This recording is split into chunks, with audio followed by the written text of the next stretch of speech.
میرے محترم بھائیوں، اللہ کے نبی صلی اللہ علیہ وسلم نے التحیات کیا، تشہد میں بیٹھے، اور اللہ کے نبی صلی اللہ علیہ وسلم نے سب سے پہلے 3 لفظ کہے، التحیات للہ والصلوات۔ ہم سب بھی کہتے ہیں، اور تشہد ادھر سے شروع ہوتا ہے، التحیات للہ۔ سب سے پہلا دعویٰ جو ہم نے کیا، سب سے پہلا لفظ جو ہم نے بولا، سب سے پہلے جو ہم نے بات کی اللہ سے، جس چیز کا ہم نے سب سے پہلے اقرار کیا، وہ کیا ہے؟ التحیات۔ التحیات تمام قولی عبادتیں اللہ کے لیے، التحیات تمام قولی عبادتیں اللہ کے لیے۔ اے اللہ، تمام میری قولی عبادتیں تیرے لیے، والصلوات، اے اللہ تمام فعلی عبادات تیرے لیے، والطیبات، اے اللہ تمام مالی عبادات تیرے لیے، للہ، اللہ کے لیے۔ مگر میرے محترم بھائیوں، آج میں اسی 3 الفاظ کی وضاحت کروں گا۔ ہو سکتا ہے میں اس سے آگے نہ جا سکوں، مگر میرے محترم بھائیوں، میرا کام ہے سمجھانا، آپ کو بتانا، اور آپ کا کام ہے سمجھنا اور اس کے اوپر عمل کرنا۔ قولی عبادت، قولی عبادت کیا ہے؟ قولی عبادت ہم اللہ سے کہہ رہے ہیں کہ اللہ تمام قولی عبادات تیرے لیے ہیں، سب کہہ رہے ہیں مسلمان، جو نماز پڑھتے ہیں سب کہتے ہیں اللہ تیرے لیے ہیں، مگر اس کے برعکس ہم کیا کر رہے ہیں؟ پھر اسی وعدے کی، اسی اللہ سے جو وعدہ کیا، عہد کیا، اللہ سے جو ہم نے اقرار کیا بیٹھ کے نماز میں، تیرے لیے ہے یا اللہ، سب کچھ تیرے لیے ہے، مگر پھر ہم اس کی خلاف ورزی کر رہے ہیں۔ قولی عبادت کیا ہے؟ قولی عبادت میں شرک ہم کر رہے ہیں، اور کس طرح سے کر؟ نماز میں کہا کہ اللہ کوئی شرک نہیں، قولی عبادت ہے ہی تیرے لیے، خاص تیرے لیے ہے، مگر ہم کیا کر رہے ہیں؟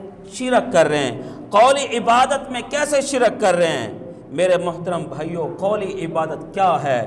زبان سے ایسی بات کہنا یا ایسا عقیدہ رکھنا جو اللہ کے ساتھ کسی کو شریک کر دے، اللہ کے ساتھ کسی کو شریک کر دے، یہ میرے محترم بھائیوں قولی عبادت میں شرک ہے۔ اس کی پہلی مثال میرے محترم بھائیوں دعا ایک عبادت ہے، اور خالص عبادت ہے، اور جو عبادت ہوتی ہے وہ اللہ کے لیے خاص ہوتی ہے، اللہ کے علاوہ کسی اور کے لیے عبادت نہیں کی جا سکتی۔ اللہ ذوالجلال والاکرام قرآن میں فرماتے ہیں، وَأَنَّ الْمَسَاجِدَ لِلَّهِ فَلَا تَدْعُوا مَعَ اللَّهِ أَحَدًا۔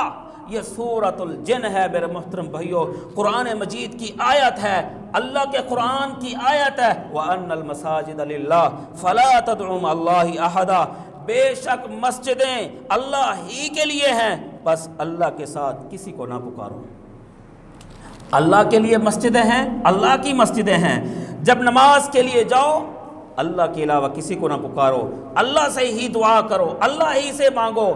اور میرے محترم بھائیوں، اسی طرح رسول اللہ صلی اللہ علیہ وسلم نے فرمایا، الدعاء هو العبادہ، دعا ہی عبادت ہے، اور عبادت میرے محترم بھائیوں اللہ کے لیے خاص ہوتی ہے۔